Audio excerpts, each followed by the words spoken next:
की रानी कहे जाने वाले शहर शिमला में अरुण नाम का एक आलसी कामचोर लड़का रहता था। अरे ओ कामचोर, अरे जरा घड़ी तो देख, 11 बज चुके हैं और तू अभी भी बिस्तर में ही पड़ा है? अरुण रुद्र सिंह की बात को अनसुनी करके फिर से करवट बदलकर सो जाता है। मैं तो तंग आ गया हूँ इस लड़के से, रोज रोज इसकी कामचोरी बढ़ती ही जा रही है। पानी की बाल्टी लेकर अरुण के ऊपर डालता है।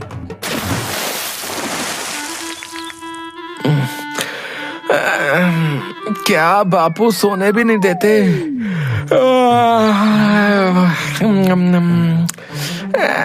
11 ही तो बजे हैं और वैसे भी मैं उठकर कौन सा तीर मार लूंगा। अरे इसीलिए तो उठा रहा हूँ कि आज तुझे भी मैं मेरे साथ काम पर ले जाकर ही रहूंगा। क्या काम? और मैं? आपका दिमाग तो ठिकाने पर है। और वैसे भी बाप के होते हुए बेटा काम करे शोभा देता है क्या? अरे मेरी फूटी किस्मत, अरे तेरे जैसा बेटा मिलने से तो अच्छा था कि मुझे कोई औलाद ही ना होती। सिर्फ मुझे पता है कि मैं तुझे कैसे झेलता हूँ। अरे तो आपको कहा ही किसने मुझे झेलने के लिए? बताओ। देखना, जिस दिन मैं नहीं रहा ना, देखना उस दिन तुम बहुत पछताओगे। अरे क्या पछताऊंगा हैं? दिन भर ताने ही मारते रहते हो। किसी दिन आपसे परेशान होकर मैं खुद ही घर छोड़कर चला जाऊंगा, समझे? फिर आपको मेरी अहमियत समझ में आएगी, समझे? अच्छा, घर छोड़कर जाएगा है? फिर उसका हाथ पकड़कर घर से बाहर निकाल देता है।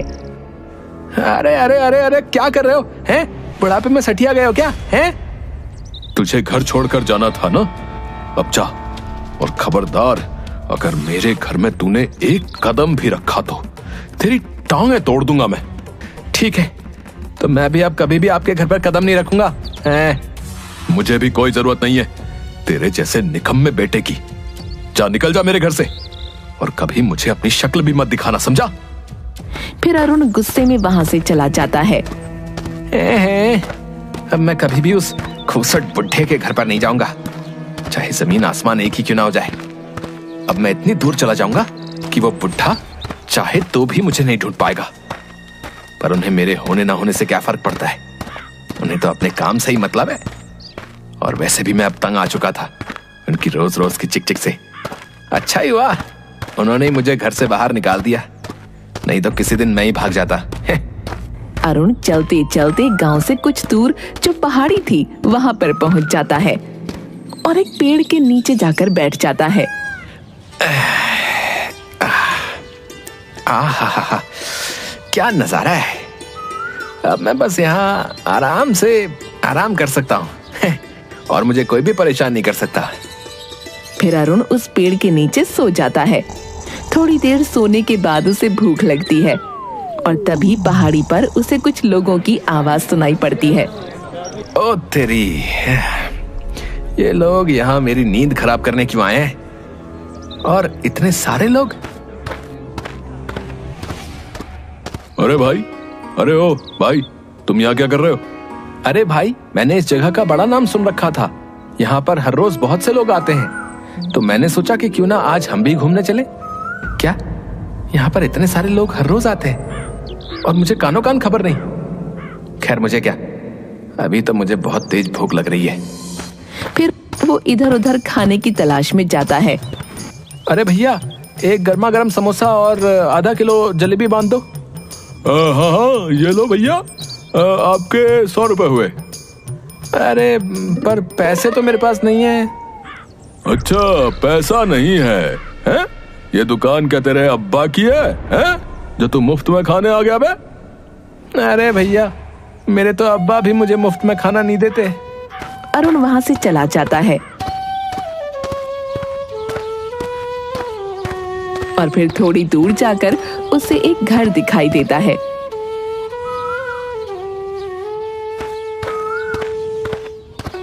अरे भाई, कुछ खाने को मिलेगा क्या?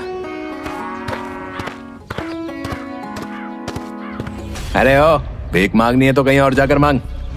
इतना हट्टा कट्टा तो है, कुछ काम धाम ही कर ले। आ जाते हैं सुबह सुबह मुंह उठाकर। अच्छा ठीक है भाई, खाना नहीं तो कम से कम थोड़ा पानी पिला दो। ठीक है। फिर वो आदमी अरुण के लिए पानी लेकर आता है। अरुण पानी पीकर फिर से उस पहाड़ पर चला जाता है। कितना भटका, पर कोई भी मदद करने के लिए तैयार नहीं है। बापू सच्ची कहते थे कि ये दुनिया ऐसी नहीं है जैसी हम सोचते हैं।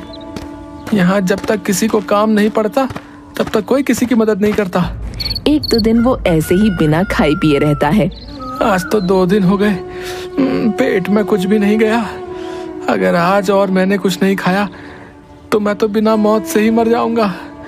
एक काम करता हूँ, आज मैं किसी की थोड़ी बहुत मदद कर दूंगा तो वो कम से कम मुझे एक वक्त का खाना तो दे देगा। हाँ, यही सही है। फिर वो खाने की तलाश में फिर से पहाड़ी के नीचे गांव में जाता है। थोड़ी दूर चलकर अरुण को एक बूढ़ी औरत दिखाई देती है जो कि चलते चलते अचानक ही गिर पड़ी। अरे अम्मा, क्या हुआ? मैं तुम्हारी मदद किए देता हूँ। फिर अरुण उस बूढ़ी औरत को उसके घर तक छोड़ देता है और उसकी खाट के पास बैठ जाता है। अम्मा, क्या हुआ? अचानक तुम गिर कैसे गई? अरे बेटा, कुछ नहीं, वो बस थोड़ा चक्कर आ गया था। आपके बेटे और बहू दिखाई नहीं दे रहे? वो कहीं काम से गए हैं। अच्छा, उनके आने तक मैं यहीं रुक जाता हूँ। अरुण को भूख के आगे कुछ नहीं दिखाई दे रहा था। अच्छा अम्मा, कुछ खाने को मिलेगा? बूढ़ी औरत अपने पल्लू में से थोड़े से रुपए निकालती है और अरुण को देते हुए, बेटा मेरे पास तो बस इतने ही पैसे हैं, इसमें जो भी मिले वो ले आना। सिर्फ 20 रुपए? इसमें क्या आएगा? हाँ, एक काम करता हूँ, मैं मैगी लेकर आ जाता हूँ। वैसे भी जोरों की भूख लग रही है तो जल्दी भी बन जाएगी और पेट भी भर जाएगा। हाँ। अरुण मैगी ले आता है तो देखता है कि अम्मा चाय बना रही थी। अरे अम्मा, तुम्हारी तबीयत? बेटा मुझे तो आदत है। ला, क्या लेकर आया है? अम्मा, मैगी। ला, मैं फटाफट मैगी बना देती हूँ। हाँ अम्मा, बहुत जोरों से भूख लग रही है, हम दोनों मजे से खाएंगे। मैगी बनाने में अरुण उस बूढ़ी औरत की मदद करता है और बूढ़ी औरत भी उसे बातों बातों में मैगी बनाना सिखा देती है। बूढ़ी औरत मैगी बना देती है और दोनों मैगी के साथ साथ चाय का भी आनंद लेते हैं।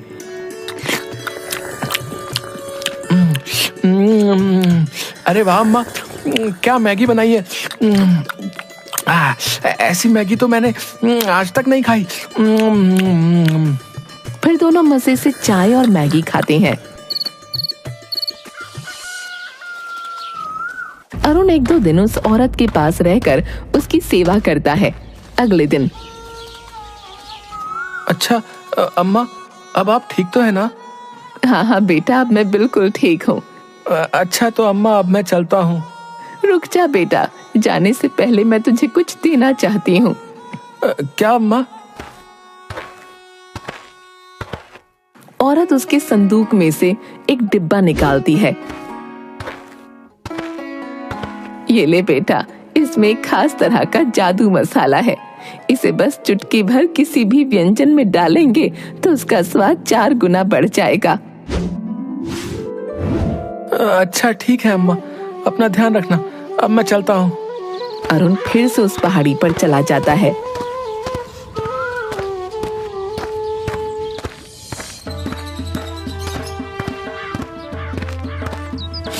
आहा, इसमें से तो बहुत ही अच्छी खुशबू आ रही है, पर इतने मसाले को लेकर क्या मैं ढाबा खोलूंगा?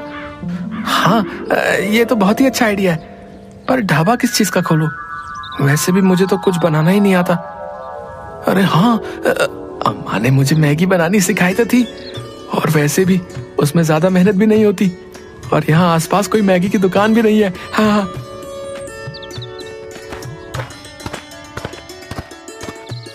फिर अरुण अपने हाथों की चांदी की अंगूठी बेच देता है।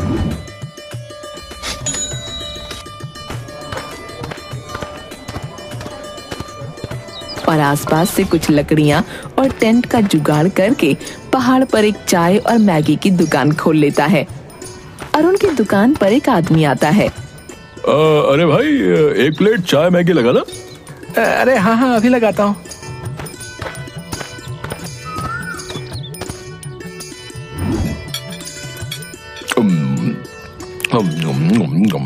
अरे वाह भाई, कुछ भी कहो, पर ऐसी जगह पर चाय और मैगी खाने का तो मजा ही अलग है। हाँ। एक दो दिन तो उसकी दुकान अच्छे से चलती है,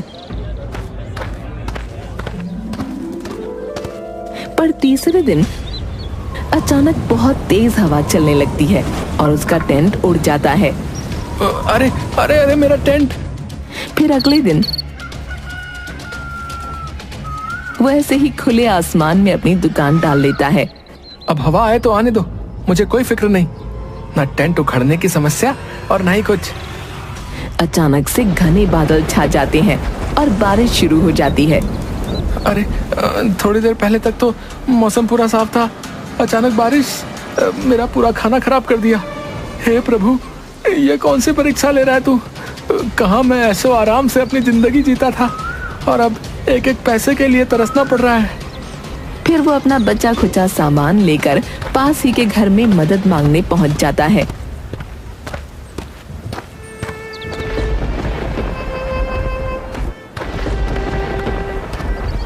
अरे भाई साहब, मुझे बारिश बंद होने तक क्या आप अपने घर में जगह दे सकते हैं? अरे हाँ भाई, क्यों नहीं। अरुण उस आदमी के घर में आ जाता है। अरे भाई, यहाँ एक अम्मा रहती थी, नजर नहीं आ रही, तुम उनके बेटे हो ना?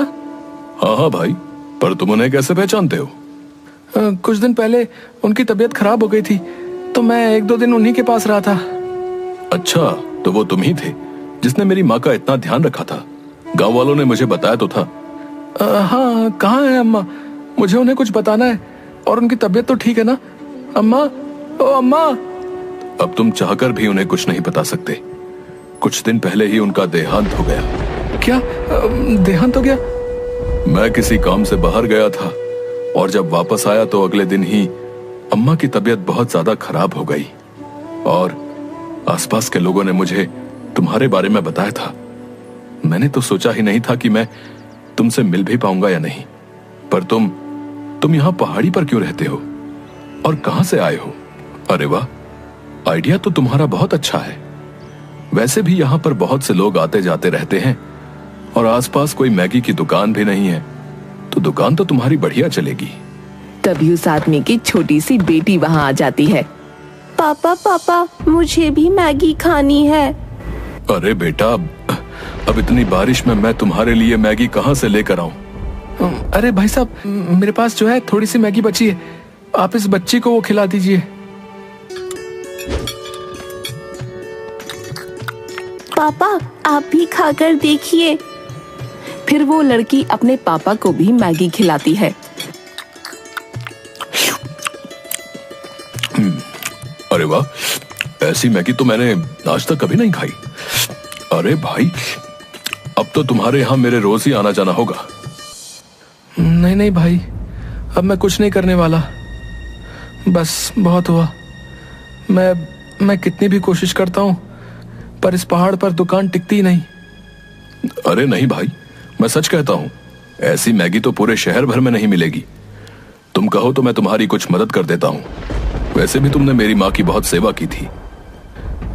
वैसे बात तो सही है, अगर मैं मैगी की दुकान नहीं खोलूंगा तब भी मुझे कोई ना कोई काम तो अपने लिए ढूंढना ही पड़ेगा, और इतनी ज्यादा मेहनत ना बाबा ना।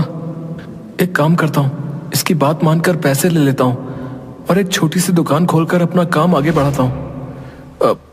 ठीक है भाई, पर तुम्हें मेरी दुकान पर अपनी बेटी को लेकर हर रोज आना पड़ेगा। अरे नहीं भाई, अगर रोज रोज इसे लेकर आया तो इसकी आदत खराब हो जाएगी। और दोनों हंसने लगते हैं। फिर अरुण उसकी मदद ले लेता है और कुछ ही दिनों में एक छोटी सी दुकान तैयार कर लेता है। धीरे धीरे उसकी दुकान अच्छी खासी चलने लगती है। पहाड़ी पर आने वाले लोग उसके हाथों की चाय और मैगी खाए बिना नहीं जाते। एक दिन अरुण की दुकान पर कुछ आदमी आते हैं। अरे भाई, एक मैगी और चाय लगाना। मैं बहुत दूर से तुम्हारी दुकान की तारीफ सुनकर आया हूँ। अरुण बूढ़ी औरत के दिए हुए जादुई मसाले से मैगी बनाता है। अरे भाई, खुशबू इतनी अच्छी आ रही है तो सोचो कि मैगी कितनी अच्छी होगी, है? फिर अरुण सभी को मैगी देता है।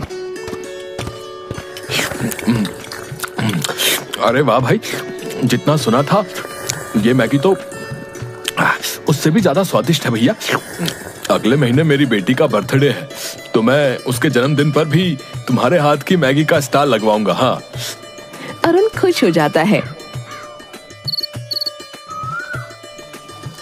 कुछ दिनों बाद अम्मा का बेटा भी अरुण की दुकान पर आता है। अरुण उसे देखकर तुरंत पहचान जाता है। अरे भाई साहब, अपने हाथों की गर्मा गर्म एक प्लेट चाय मैगी लगाना। वो गुड़िया तो आज जिद पर ही अड़ गई थी कि उन अंकल के हाथों की मैगी ही खानी है, तो क्या था, फिर मैं ले आया उसे। अरे अच्छा किया भाई साहब, वैसे भी बहुत दिनों से मैं आपसे मिलने की सोच रहा था। अरुण उस आदमी को चाय और मैगी देता है। अरे अरुण भाई, ये तो और भी ज्यादा लाजवाब है। फिर अरुण उस आदमी को उसके पैसे लौटा देता है। ये लो भाई तुम्हारी अमानत, धन्यवाद। अगर उस दिन आप मेरी मदद नहीं करते तो मैं यहाँ तक नहीं पहुँच पाता। अरे भाई, इसमें धन्यवाद की क्या बात है?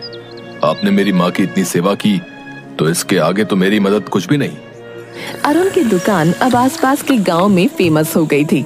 उसने अब अपनी दुकान में अलग अलग तरह की मैगी बनाना शुरू कर दी थी और धीरे धीरे करके उसने एक ढाबा बना लिया। और अब उसने अपनी मदद के लिए कुछ आदमी भी लगा लिए थे। एक दिन कहाँ मेरी जिंदगी बिल्कुल निकम्मे जैसी थी और आज मैं एक ढाबे का मालिक हूँ। बापू सही कहते थे, पर अब उनके सामने जाने की हिम्मत ही नहीं होती। पर सच में उनकी बहुत याद आती है। थोड़ी देर बाद जब वो ढाबे में कुछ लोगों को मैगी और चाय दे रहा था, तब वो कुछ लोगों की बातें सुनता है। अरे भाई, सुना तूने? पास के मंदिर में एक आदमी और औरत अपने बेटे को वापस पाने के लिए 4 दिनों से भूखे प्यासे ही पड़े हैं, बेचारे कहीं के। अरे भाई, काहे का बेचारा है? पहले तो उसने खुद ही अपने बेटे को घर से बाहर निकाल दिया और अब उसे ढूंढने के लिए मन्नत मांग रहा है। अरे भाई, पर सुना है कि वो लड़का कोई कामकाज नहीं करता था, हैं? इसीलिए गुस्से में आकर उसके बाप ने निकाला था। कहीं पिताजी तो। अरुण दौड़ता हुआ उस मंदिर में जाता है।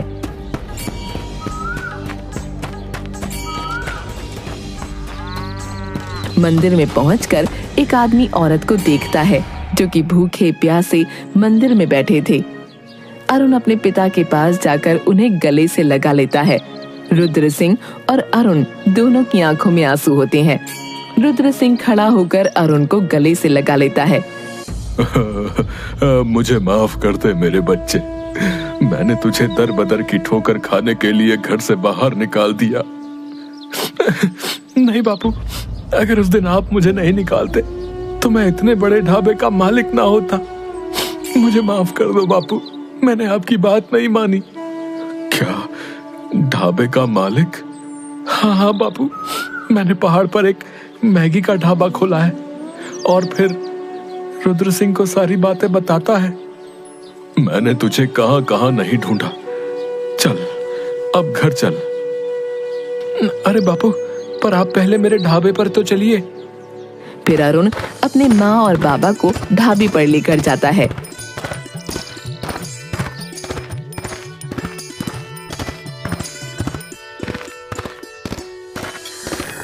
अरे वाह बेटा, इतना बड़ा ढाबा, ये तेरा है क्या? हाँ बापू, हाँ, ये मैंने अपनी मेहनत से खड़ा किया है। मुझे हर पल आपकी बहुत याद आई।